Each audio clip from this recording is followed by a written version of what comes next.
समुद्र का वो बादशाह जिससे पूरी दुनिया कांपती है, एक ऐसा विमान वाहक पोत जिसे अमेरिका अपनी अभेद दीवार मानता है।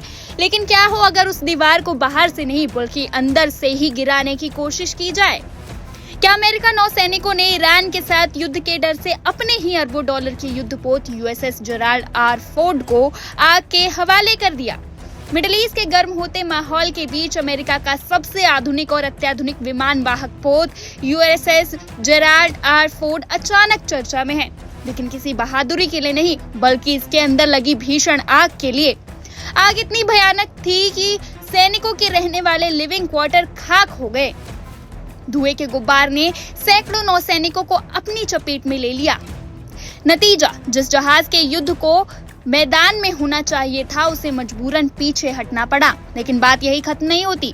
जहाज के सीवेज सिस्टम में बार बार खराबी आ रही है। जांच में पता चला कि क्रू मेंबर्स ने जानबूझकर बैंड चीजें फ्लश की।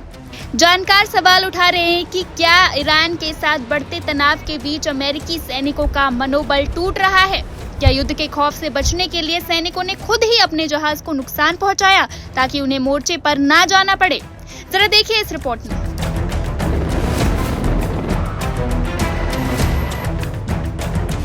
क्या अमेरिकी नाविकों ने युद्ध से बचने के लिए अपने ही युद्धपोत को नुकसान पहुंचाया? सोने के क्वार्टरों में आग लगी है, शौचालयों में टी शर्ट फंसी हुई हैं और अब इस बारे में गंभीर सवाल पूछे जा रहे हैं कि यूएसएस जेराल्ड आर फोर्ड में वास्तव में क्या हुआ था। अमेरिका का सबसे उन्नत विमान वाहक पोत यूएसएस जेराल्ड आर फोर्ड दुश्मन के हमले से नहीं बल्कि आंतरिक क्षति के कारण ईरान युद्ध क्षेत्र से बाहर निकलने के लिए मजबूर हो गया है। जहाज की कपड़े धोने की प्रणाली में भीषण आग लग गई जो तेजी से फैल गई और लगभग 600 नाविकों के रहने वाले क्वार्टरों को नष्ट कर दिया। कम से कम 200 चालक दल के सदस्यों का धुएं से संबंधित चोटों के लिए इलाज किया गया।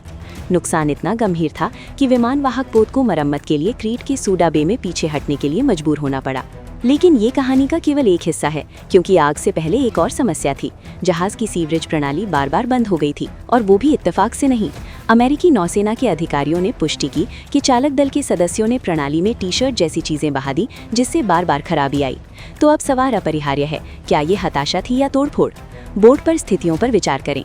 फोर्ड को लगभग 10 महीनों से तैनात किया गया है, जो अमेरिकी नौसेना की 6 से 8 महीनों की अनुशंसित सीमा से कहीं अधिक है।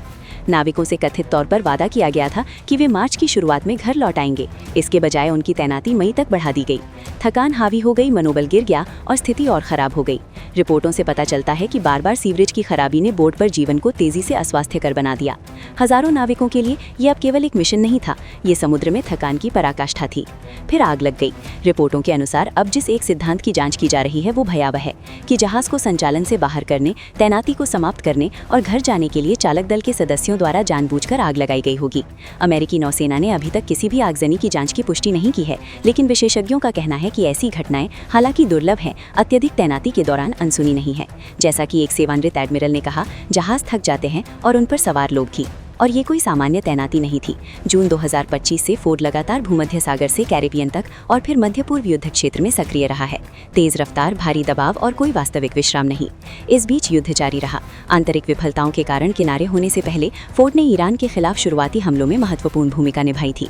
अब अमेरिका के सबसे शक्तिशाली युद्धपोतों में से एक सक्रिय नहीं है, दुश्मन की वजह से नहीं बल्कि इसलिए कि भीतर क्या हुआ होगा। तो यूएसएस जेराल्ड आर फोर्ड में वास्तव में क्या हुआ था? काम के बोझ तले दबा एक चालक दल जो अपनी सहन शक्ति की सीमा पार कर चुका था, या कुछ और जानबूझकर किया गया? जांच से सच सामने आएगा। लेकिन एक बात पहले से ही स्पष्ट है, इस युद्ध में सबसे उन्नत मशीनें भी उतनी ही मजबूत होती हैं जितनी कि उनके अंदर के लोग। Subscribe to One India and never miss an update. Download the One India app now.